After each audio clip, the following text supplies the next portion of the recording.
The sky darkened over Washington, D.C. as the massive ships appeared.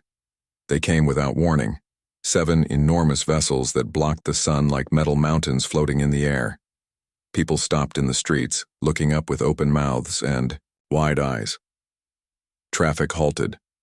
Phones came out to record the impossible sight. Similar scenes played out in Beijing, Moscow, London, and other major cities across the globe. The world held its breath, waiting. Frank Miller, commander of Earth's United Defense Council, stared at the main view screen in the underground command center. His weathered face showed no emotion, but his knuckles turned white as he gripped the edge of the conference table. "All attempts at communication have failed, sir," said the communications officer. "They're not responding to any frequency or protocol." Frank nodded. 25 years of military service had prepared him for many things, but first contact with an alien civilization wasn't one of them. "Keep trying," he ordered, "and get me the president." 3 days later, the aliens finally responded. They called themselves the Zorlax, and they didn't come in peace. The message was broadcast simultaneously on every screen on Earth, in every language.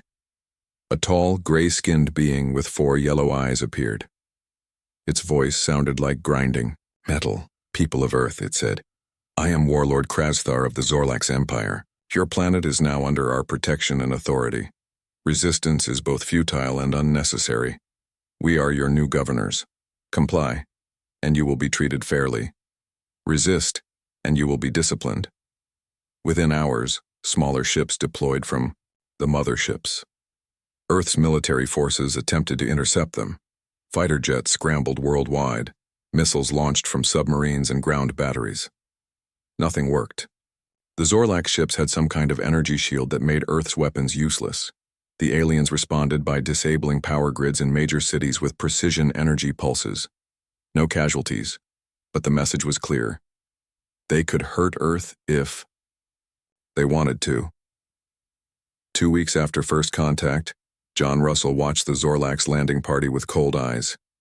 The former Navy SEAL stood in the crowd gathered at the National Mall, where alien representatives were meeting with world leaders. Unlike the scared civilians around him, John studied the aliens with professional interest, looking for weaknesses. The Zorlax stood 8 feet tall, with gray skin that looked like hardened rubber. They wore what appeared to be living armor, metallic, suits that moved like liquid but protected like steel. Each carried weapons that looked like they belonged in a science fiction movie. "Pathetic, aren't they?" a voice said beside him. John turned to see a woman with short auburn hair and sharp, intelligent eyes. She nodded toward the human diplomats bowing before the Zorlax delegation. "I'm Lisa Winters," she said, "quantum physicist from MIT, and you look military." "Former," John replied. "John Russell." "Former nothing," Lisa said with a slight smile. "I bet you're thinking what I'm thinking." John raised an eyebrow. "Which is?"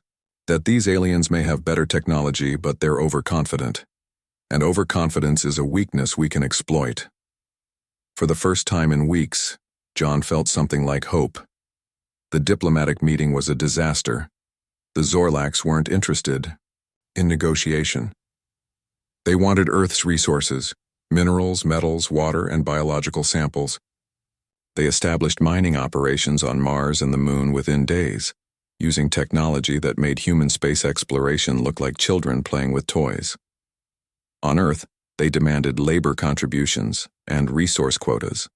They didn't call it slavery or theft, but that's what it was. 3 months after first contact, Susan Clark waited in the shadow of an abandoned warehouse near the Baltimore harbor. The former Olympic sprinter and Special Forces operator checked her watch. The contact was late. A figure emerged from the darkness. "Password?" Susan asked. "Eagles don't bow to wolves," came the reply. Susan relaxed slightly. "You have it?" The man handed her a small metal box. "Salvaged from their trash, nearly got caught. Their sensors are everywhere." "Worth the risk," Susan said, carefully opening the box to reveal a small piece of Zorlax technology. "Our scientists need every sample they can get." Across town, Lisa Winters worked in a makeshift lab hidden in the basement of an old library. The Zorlax had taken over university research facilities, so resistance scientists worked wherever they'd be. Could Lisa carefully examine the alien device under a microscope? Interesting, she murmured. Their molecular bonding is different from ours. And this energy signature. Her colleague, Dr. Alan Morgan, looked up from his computer. Found something? Maybe, Lisa said. Their shields operate on a frequency pattern. If we could disrupt that specific frequency, we could pierce their defenses, Alan finished. Lisa nodded. It would take time to develop the technology, but it's possible. Meanwhile, the Zorlax tightened their control. They established processing centers in major cities, where humans were examined and assigned to work details based on their physical capabilities and skills. Those with scientific knowledge were forced to work on Zorlax projects. Those with strength were sent to mining operations or construction. Commander Frank Miller had gone underground, literally. The UDC now operated from a series of bunkers and secret locations. They coordinated what resistance they could, but it wasn't much, not yet. The Zorlax have established a major base near Denver, Frank told his remaining officers. They're processing thousands of people daily. Their patrols are getting more frequent, reported Major William Carter, a strategic specialist who had joined the resistance. But they're also getting predictable. They follow the same routes, same timing. They don't adapt. Because they don't think they need to, John Russell said. He had joined the UDC resistance after meeting Lisa Winters. They think we're beaten. That's their mistake, Frank said. William, I want patrol patterns mapped. Find gaps we can exploit. John, start training teams for recon missions. We need more intel. What about weapons? Asked Paul Bennett, a former demolitions expert. We can't fight them with bullets and bombs. We're working on that, Frank said. Dr. Winters has made progress understanding their technology. Until then, we focus on intelligence gathering and recruitment. 6 months into the occupation, Warlord Krazithar stood on the observation deck of his flagship, hovering above what humans called the Rocky Mountains. He watched the mining operation below with satisfaction. These humans are surprisingly docile, he remarked to his second-in-command. The reports called them potentially dangerous.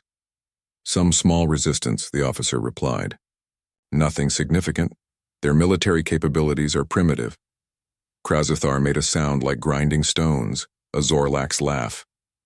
They call themselves warriors, but they surrendered their planet with barely a fight.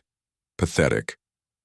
What Krazithar didn't know was that in small groups across the planet, humans were beginning to organize.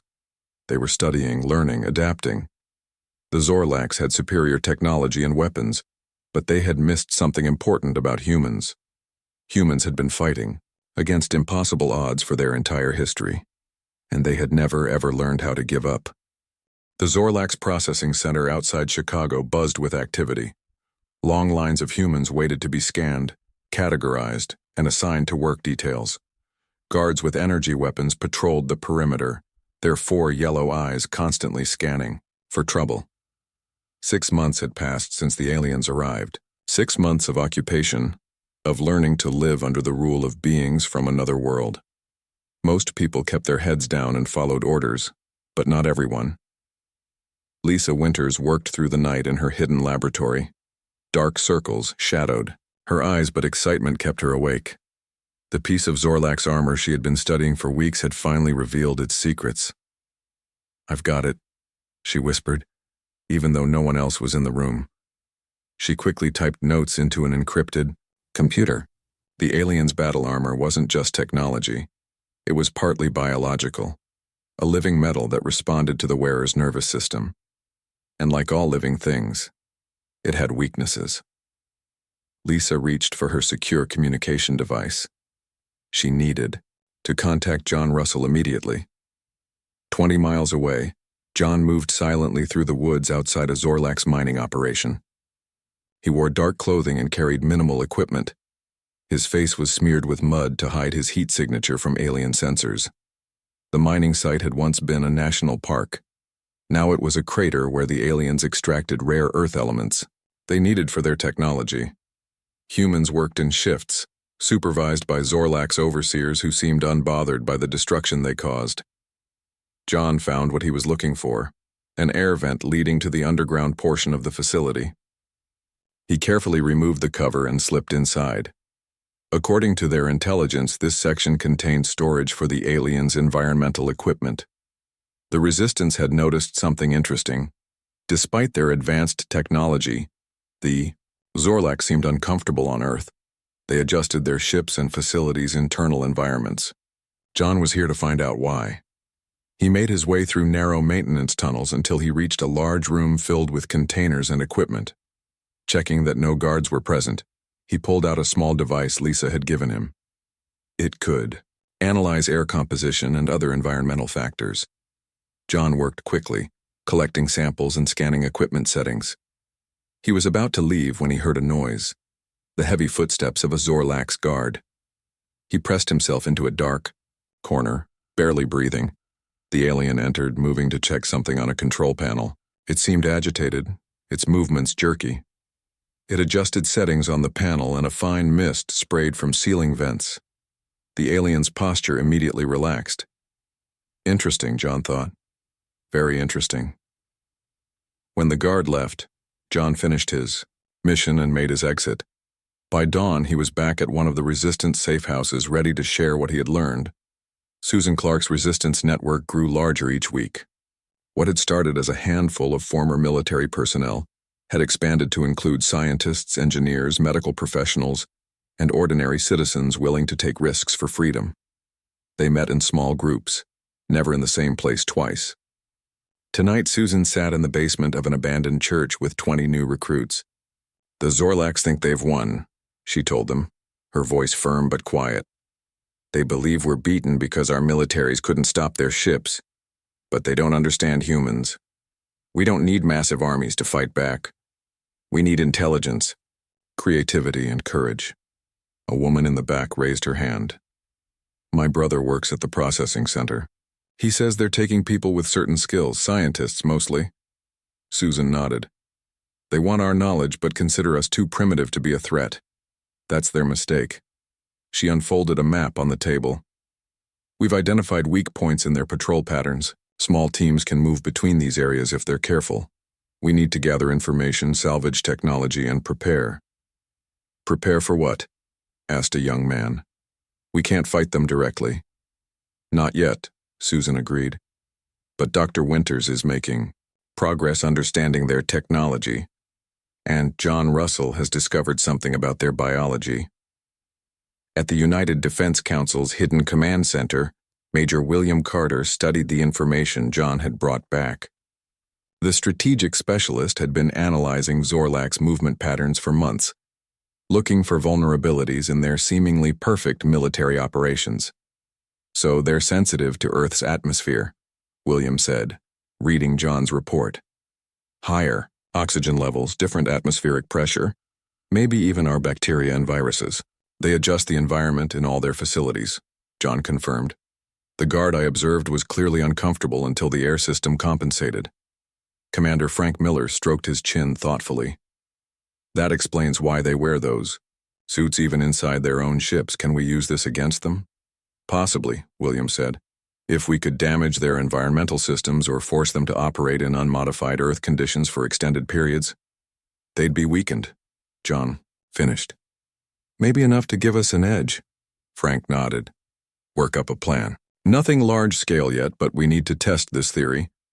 Dr. Alan Morgan had been working on another problem, the Zorlak's mind-scanning technology.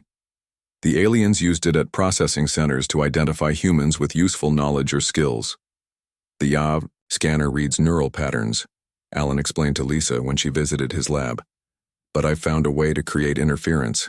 It's like mental static." He showed her a small device that could be worn against the skin. "It creates a field that scrambles the readings, not enough for them to notice the technology, but enough to hide certain thoughts or knowledge. This could protect our people, if they're captured," Lisa said, impressed. Alan nodded. "And hide infiltrators with scientific or military backgrounds." Across the country, small acts of resistance began. Equipment failures at mining sites, missing supply shipments, communication disruptions. Nothing large enough to trigger a major response, but enough to cause problems. The Zorlax noticed, of course. But they dismissed these incidents as technical failures or the work of isolated troublemakers. They couldn't imagine that a coordinated resistance was forming, that humans were learning their weaknesses, adapting to fight an enemy that should have been unbeatable. Warlord Krazathar received reports of these incidents with growing irritation. In his command chamber aboard the flagship, he confronted his security chief. "These disruptions are becoming more frequent," he said, his voice like grinding metal. "Explain." "Minor issues, Warlord," the security chief replied. "Human machinery is primitive and breaks down. Their infrastructure was already failing before we arrived. And the missing personnel? The damaged equipment? Some humans are still resistant to the new order. Isolated incidents, nothing organized. They lack the capability for significant resistance." Krasthar made a dismissive gesture. "Increase patrols in problem areas. Add more guards to the processing centers. These humans need to understand their place." The security chief bowed and, left to carry out orders, Krasthar turned to look at the planet displayed on his view screen. Such a small, insignificant world. Its resources were useful but hardly worth the trouble its inhabitants sometimes caused. He had conquered 12 worlds before this one. None had offered meaningful resistance after the initial military response failed. These humans would learn as the others had. The Zorlax Empire was invincible. What Krasthar didn't realize was that humans were not like the other species the Zorlax had conquered. Humans had spent their entire history fighting against nature, against each other, against impossible odds. They had developed a unique talent for adaptation, for finding ways to survive when survival seemed impossible. And now, as Lisa Winters completed her prototype weapon designed to disrupt Zorlax armor, as John Russell trained small strike teams in new tactics, as Susan Clark's resistance network spread across continents, as William Carter developed strategies that would confound alien military doctrine, the Zorlax were about to learn a painful lesson. No invader in history had ever successfully conquered Earth. The Zorlax would not be the first. 1 year after the Zorlax invasion, Lisa Winters stood in the underground bunker that served as the main resistance laboratory.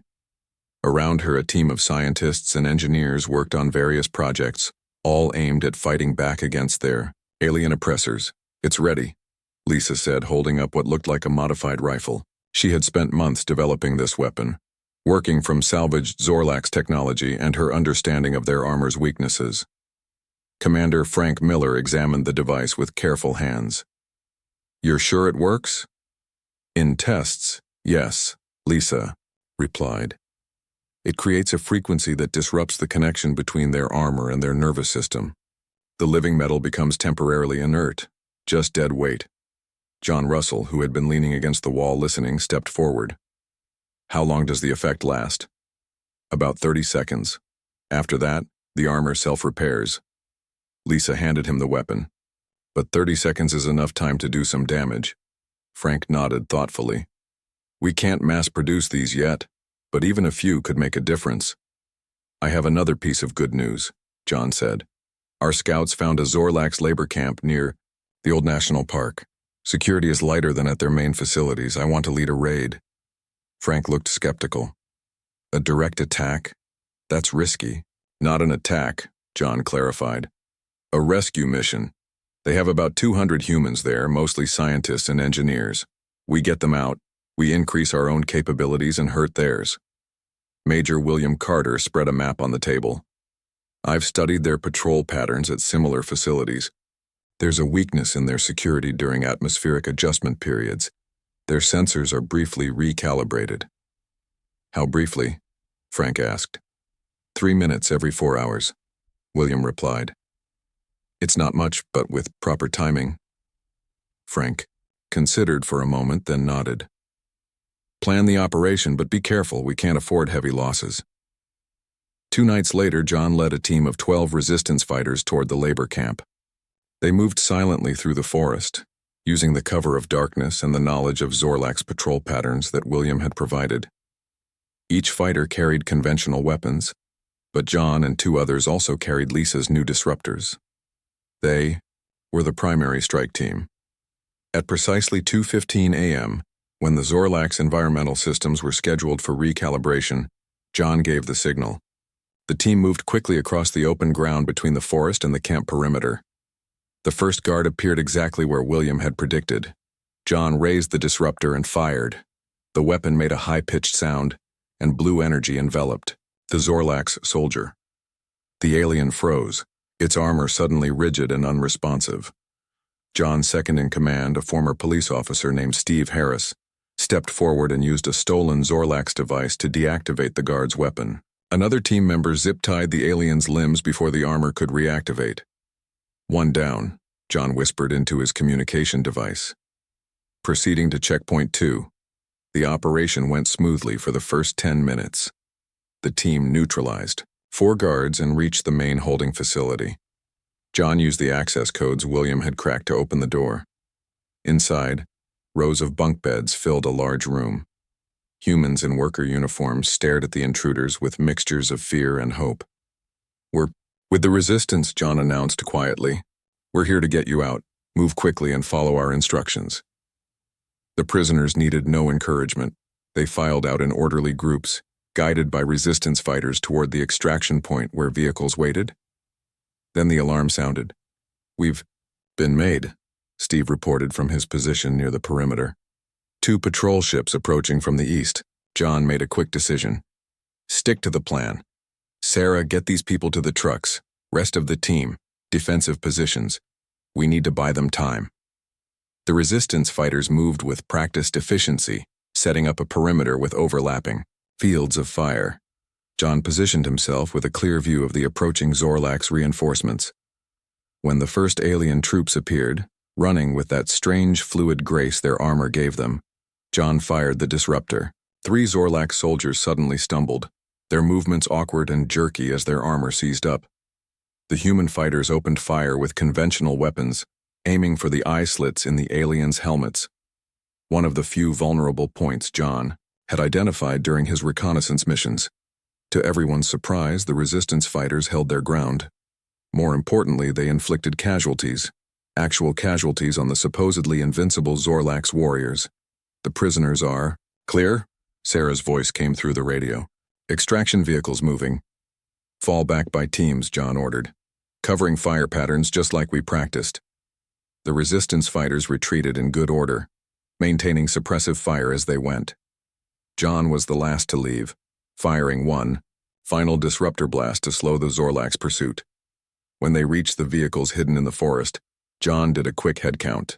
They had lost 2 fighters but had rescued 197 prisoners and killed or captured 7 Zorlax warriors.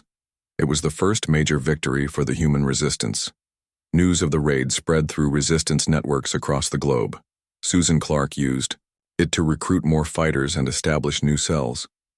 The rescued scientists and engineers joined Lisa's research team, bringing valuable knowledge and skills. But the most important outcome was psychological. Humans began to believe they could fight back effectively. The Zorlax were not invincible after all. Warlord Krasthar was furious. In his command chamber, he confronted his military officers. "How did primitive humans manage to overcome Zorlax warriors?" he demanded. "Explain this failure." The security chief looked uncomfortable. "They've developed some kind of weapon that affects our armor. We're analyzing the technology now." "Impossible," Krasthar snarled. "Their scientific capabilities are far behind ours." "Nevertheless," the security chief replied, "they've adapted, and they seem to understand our patrol patterns too well. They're learning our weaknesses." For the first time, Krasthar felt a flicker of concern. He had conquered many worlds, but none had managed to reverse engineer Zorlax technology so quickly. These humans were more adaptable than expected. "Increase security at all facilities," he ordered. "Change patrol patterns randomly, and I want this human resistance located and destroyed." Meanwhile, Major William Carter's strategic brilliance continued to serve the resistance well. He analyzed the data from the successful raid and identified other vulnerable Zorlax positions. "They're predictable," he explained during a resistance leadership meeting. "Their military doctrine relies on technological superiority, not tactical flexibility. They don't adapt quickly to unexpected situations. Susan Clark nodded. My contacts in Europe and Asia report the same thing. The Zorlax are struggling with Earth's varying terrain and climate conditions. They designed their equipment for more uniform environments. New resistance leaders emerged as the movement grew. Maria Rodriguez, a computer engineering genius, developed methods to hack Zorlax communication systems. Paul Bennett, with his knowledge of demolitions, created explosives that could damage alien structures. Laura Quinn, formerly with military intelligence, established a network of observers who tracked Zorlax movements and reported vulnerabilities. 1 year and 2 months after the invasion began, the Resistance launched simultaneous attacks on Zorlax supply lines across 3 continents. The carefully coordinated strikes showed a level of organization the aliens had not believed humans capable of achieving. For the first time since their arrival, the Zorlax found themselves responding to human actions rather than dictating events. Krezthar was forced to call for reinforcements from the Empire, an admission of failure that damaged his standing with his superiors. The war for Earth had truly begun, and the invaders were learning that they had severely underestimated their opponents. 2 years after the Zorlax arrived on Earth, the Resistance had grown from scattered groups into a coordinated global force. What began as small acts of sabotage had evolved into a full-scale guerrilla war against the alien occupiers. Lisa Winters stood in the main Resistance production facility, a repurposed underground parking garage beneath the ruins of what had once been a shopping mall. Around her, teams of engineers and technicians worked at assembly stations, building disruptor weapons based on her original design. Production is up to 50 units per week, she told Commander Frank Miller, and the new version has a 45-second disruption effect instead of 30. Frank nodded with satisfaction. The regional commanders report good results. We're actually winning some direct engagements now. There's more, Lisa said, leading him to her private lab area. She unveiled a new device smaller than the rifle-sized disruptors. A shield breaker. It creates a localized energy field that neutralizes their ship defenses for about 10 seconds. Long enough to get a missile through. Frank picked up the device, examining it carefully. This could change everything. If we can target their ships. We need to test it first, Lisa cautioned. And we'll need to get close to use it effectively. Their patrol ships would be the easiest targets. John Russell just returned from his latest mission, Frank said. I think he'd be interested in this. John had spent the last 3 months leading increasingly bold strikes against Zorlax outposts. His team had perfected hit-and-run tactics that exploited the aliens' weaknesses and rigid response patterns. They had become legends among Resistance fighters, humans who could go toe-to-toe with the invincible Zorlax and survive. When Frank and Lisa found him, John was in the command center with Major William Carter, studying maps of Zorlax patrol. Routes, they've changed their patterns again, William was saying. But they still lack creativity. Look here and here.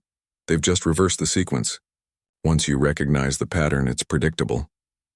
John looked up as Frank and Lisa approached. His face showed new scars, and his eyes had the hard look of someone who had seen too much combat. But when Lisa explained the new shield breaker, he smiled for the first time in weeks. A scout ship, he said immediately. That's our target. They use them for short-range reconnaissance, usually with a crew of only 3 or 4. And they fly lower than the larger vessels. William nodded in agreement. There's a patrol route here, over the former national forest. They follow it every 36 hours. Low altitude because they're scanning for resistance camps. How soon can we move? John asked, already thinking through the mission. The device is ready now, Lisa said. But we should test it thoroughly before... No time, John interrupted. The Zorlax are bringing in reinforcements. Their fleet will be here in less than a month. We need to prove we can take down their ships before then. Frank considered this, then made his decision. Plan the mission. But be careful. This is about capturing technology and gathering intelligence, not just destroying a target. 3 days later, John led a small team to the forested hills where the Zorlax scout ship was expected to pass. They carried both conventional weapons and the new disruptors. Lisa had insisted on coming along to operate the shield breaker herself. Remember, We need to hit it in exactly the right spot, she reminded everyone during the final briefing. The shield breaker has to be within 50 yards of the ship to work effectively. The team positioned themselves on a ridge that the scout ship regularly passed over. They camouflaged their position with branches and leaves, hiding from both visual scans and heat sensors. 2 minutes, Steve Harris whispered, checking the timing device William had synchronized with the Zorlak's patrol schedule. John nodded, looking at each member of his team. They were a mixed group: former soldiers, police officers, and even a few civilians who had proven their courage in previous missions. All had personal reasons to fight the Zorlaks. All had lost something or someone to the alien occupation. The low hum of the scout ship's engines reached them before they saw it. Then the sleek silver craft appeared over the trees, gliding smoothly through the air. It was smaller than the massive ships that had first arrived on Earth, but still an impressive display of alien technology. "Wait for my signal," John said quietly. "Lisa, be ready." The ship moved closer, following its programmed route. When it was directly overhead, John gave the signal. Lisa activated the shield breaker. A pulse of blue energy shot upward, enveloping the scout ship in a crackling field. For a moment, nothing happened. Then Lisa called out, "Shields down, now!" The team fired their weapons at the ship's propulsion system, just as planned. The combined firepower, no longer blocked by energy shields, tore into the alien vessel. It lurched sideways, trailing smoke, then began to lose altitude. "It's coming down," John shouted. "Move to extraction point B." The team quickly gathered their equipment and ran toward a clearing about half a mile away. Behind them, the scout ship crashed through the trees, hitting the ground with a thunderous impact that shook the forest floor. When they reached the clearing, John split the team. "Steve, take half the squad and secure the perimeter. Lisa, you're with me. We need to check for survivors and salvage what we can." They approached the downed ship cautiously. The hull was cracked open in several places, and a strange fluid leaked onto the ground. One Zorlak's crew member had been thrown clear and lay motionless beside the wreckage. The others were presumably still inside. John used his disruptor on the fallen alien to ensure its armor wouldn't function, then approached the main hull breach. He peered inside, weapon ready. 2 more, both unconscious, he reported. "The ship's systems are still partially active." Lisa joined him, her eyes wide with excitement. "This is incredible. An intact Zorlak ship with its technology accessible." "Not for long," John said. "They'll send a search party when this patrol doesn't report in. We need to work fast."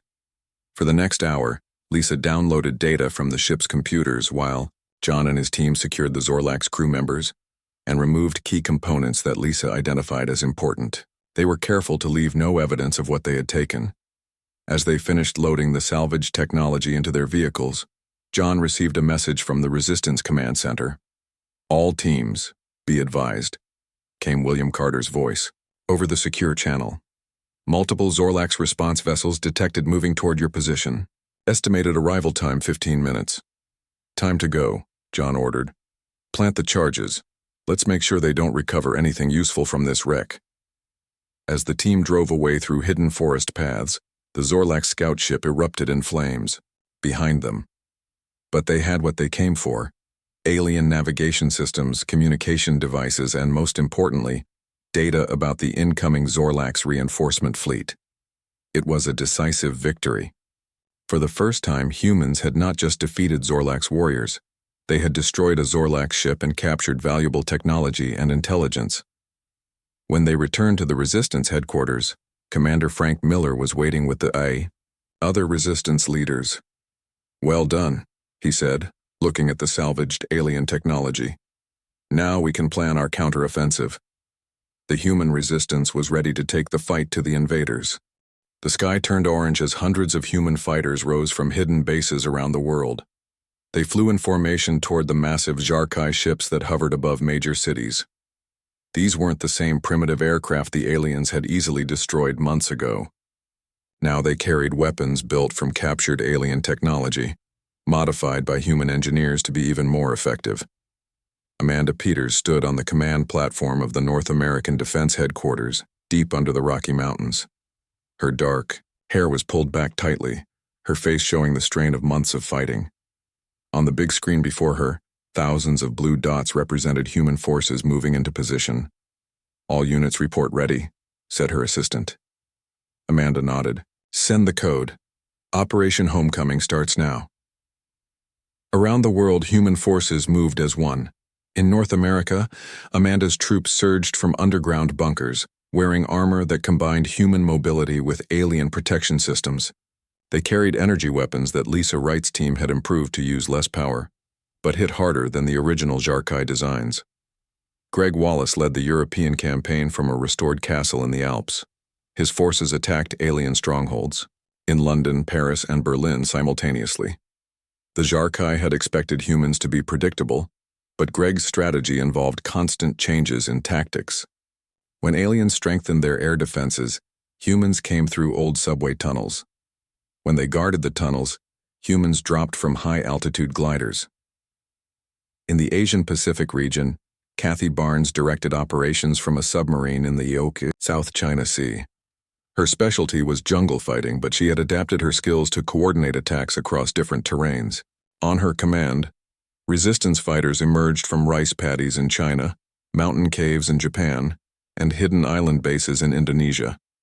They moved in small groups, striking quickly and vanishing before the aliens could respond. Above the Earth, Kevin Hall led the most dangerous mission of all. While ground forces kept the aliens busy, he commanded a fleet of captured and modified Jarkai shuttles. His target was the command ship in orbit, where Commander Vexthor directed the alien forces. "We're approaching the blind spot in their sensor grid," Kevin told his pilots through the comm system. "Remember your training. These ships respond better to gentle inputs than human craft. Don't oversteer." The small fleet slipped through the gap in the alien defenses that Paul Johnson's hacking team had created. They looked like returning Jarkai scouts on the alien radar systems. By the time the real Jarkai realized something was wrong, Kevin's ships had already docked with the command vessel. "Breaching teams go," Kevin ordered, as his ship locked onto the hull of the massive alien flagship. Frank Taylor led the first team through the airlock. The former bodybuilder moved with surprising grace despite his muscular frame. The Special Forces soldiers behind him spread out in the alien corridor, using the tactics they had developed specifically for Jarkai ships. "Remember, they have strength, but we have endurance," Frank reminded his team. "Keep moving, don't let them corner you, and don't try to match them power for power." The humans encountered resistance almost immediately. Tall, powerful Jarkai warriors in full battle armor charged down the corridor. In the early days of the invasion, such a sight would have terrified most humans. Now Frank's team simply implemented their practiced strategy. They split into pairs, one drawing fire while the other targeted the weak points in the alien armor that Lisa Wright had identified. The battle through the ship was fierce, but quick. The Jarkai, used to overwhelming enemies with their superior strength and technology, were not prepared for humans who had studied their weaknesses and trained specifically to exploit them. Frank's team suffered losses, but they pushed steadily toward the bridge where Commander Vexthor waited. On Earth, the coordinated attack was succeeding beyond expectations. Amanda Peters watched as blue dots advanced and red alien positions winked out on her command screen. "They're calling for retreat in sectors 7 through 15, her assistant reported. "Their ground forces are trying to reach evacuation points." "Don't let them regroup," Amanda ordered. "Keep pressure on all fronts." In Europe, Greg Wallace received similar reports of alien forces breaking under pressure. His troops had captured 3 major Jarkai bases and were pushing toward their regional command center. "They never understood our history," Greg told his officers. "Earth has always been divided, so we've spent thousands of years fighting each other. We know more about war than they ever will." In orbit, Kevin Hall joined Frank Taylor as they reached the bridge of the Jarkai command ship. The doors slid open to reveal Commander Vexthor and his senior officers. The alien commander was an imposing figure standing nearly 8 feet tall with gray-green skin and 4 arms, each powerful enough to crush human bone. "You surprise me again, humans," Vexthor said in his rumbling voice. "No species has ever breached a Jarkai command ship." There's a lot you don't know about humans, Kevin replied, keeping his weapon aimed at the alien. Surrender your forces, now and end this. Vexthor laughed, the sound like rocks grinding together. You think victory on one planet means anything? The Empire spans 17 systems. We will return with a force that will burn your world to ash. Maybe, Frank said, stepping forward. But you'll never be the same. Because now the galaxy knows you can be beaten. Before Vexthor could respond, alarms blared throughout the ship. One of his officers reported frantically in the Jarkai language. What's happening? Kevin demanded. Vexthor's 4 eyes narrowed. Impossible. Our remaining ships are being attacked by our own subject races. The Nelvari and Toruk are turning against us. For the first time, uncertainty showed on the alien commander's face. What have you done? We sent the truth, Kevin said. Maria Lopez's team broadcast footage of our victories to every ship in your fleet. The species you conquered saw that. The mighty Jarkai could be defeated by primitive humans. They decided to try freedom for themselves. 2 weeks later, Joe Martinez stood before Commander Vexthor in the rebuilt United Nations headquarters. The alien leader had been captured when his ship was taken, and now he faced the representatives of humanity as a prisoner of war. The terms are simple, Joe said, his voice calm but firm. All Jarkai forces will withdraw from Earth space immediately. You will provide technology and resources as reparations for the damage you've caused, and you will acknowledge Earth's independence and our right to defend ourselves. Vexthor looked smaller somehow despite his towering physical presence. And if I refuse? Then we continue fighting, Joe said simply. And based on the reports we're receiving, your empire is already crumbling. 3 more systems have declared independence since we captured you. The alien commander was silent for a long moment. Then he placed his hand on the document before him. The Empire accepts your terms. As news of the treaty spread, celebrations erupted worldwide. Humanity had not just survived but triumphed against an enemy that had believed itself invincible. In the rebuilt White House, Joe Martinez met with Lisa Wright, Kevin Hall, and Amanda Peters to discuss Earth's future. We've been invited to send representatives to a gathering of free worlds, Joe told them. Species that were under Jarkai control want to meet the humans who showed them freedom was possible. What will you tell them? Lisa asked. Joe looked out the window at the city being rebuilt. I'll tell them that the Jarkai made a simple mistake. They thought they were invincible until Earth's mightiest warriors came. But Earth's true strength isn't in our weapons or even our warriors. It's in our spirit that refuses to accept defeat no matter the odds.